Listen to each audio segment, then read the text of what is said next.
Look at this stat. When both Elliott and Pollard had 10 or more carries in a game last year, they went 7-0, and they won those games by an average of over 16 points a game. They were just 3-5 the rest of the time when each did not record 10 carries or more. So running the football is a critical piece of that. And as we continue here on the day the season starts with Ninko and D. Wood, Shefty, and Joe Buck, the voice of Monday Night Football, is with us. And Joe, obviously, over the years at Fox, you guys did, I don't know, 2,000 Cowboy games. So what is your sense here as a lot of question marks beginning this season there, a lot of question marks around the coach. We're talking about the running back here in Zeke Elliott. What are you thinking about the Cowboys as the season begins? Well, I mean, when you lose an all-pro left tackle, that's huge.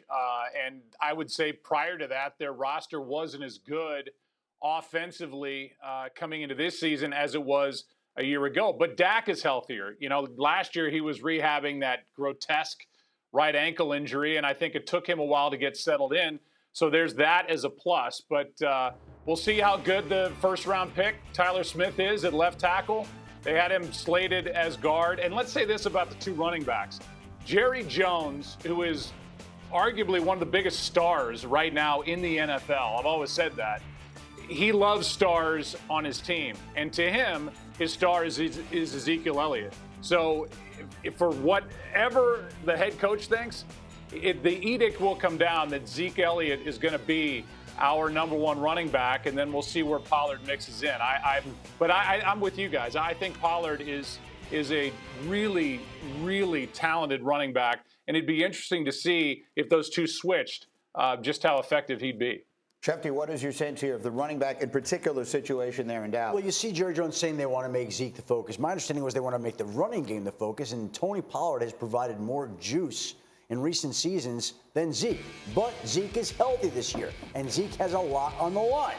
Zeke has no more guaranteed money in his contract, but Tony Pollard is in the last year of his contract. So now you've got two motivated Cowboys, and you've got a football team that's motivated to get each of the backs the football. I wouldn't be surprised to see both backs on the field at the same time. Tony Pollard bouncing around, used in the slot, a lot of different ways that they could utilize his talents. There's the numbers.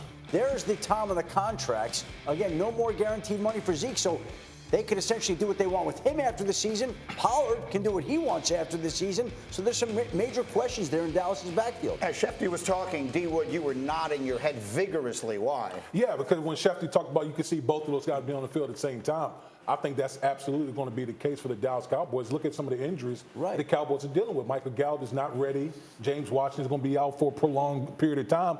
And listen, when it comes to, Pollard, literally every time he touched the ball, it's 6.2 yards. Every time he touched the ball, you got to get a guy like that on the field, whether he's in the traditional running back spot or split him out and just get him the ball in space. Those type of guys are playmakers. So, Ninko, as we go into this season, I think it was actually Tony Romo, the first one I heard say it, that this team wants to go back to being the old school, what they used to be, running the ball and all that kind of stuff. But we've talked a lot about the losses they've had on the offensive line.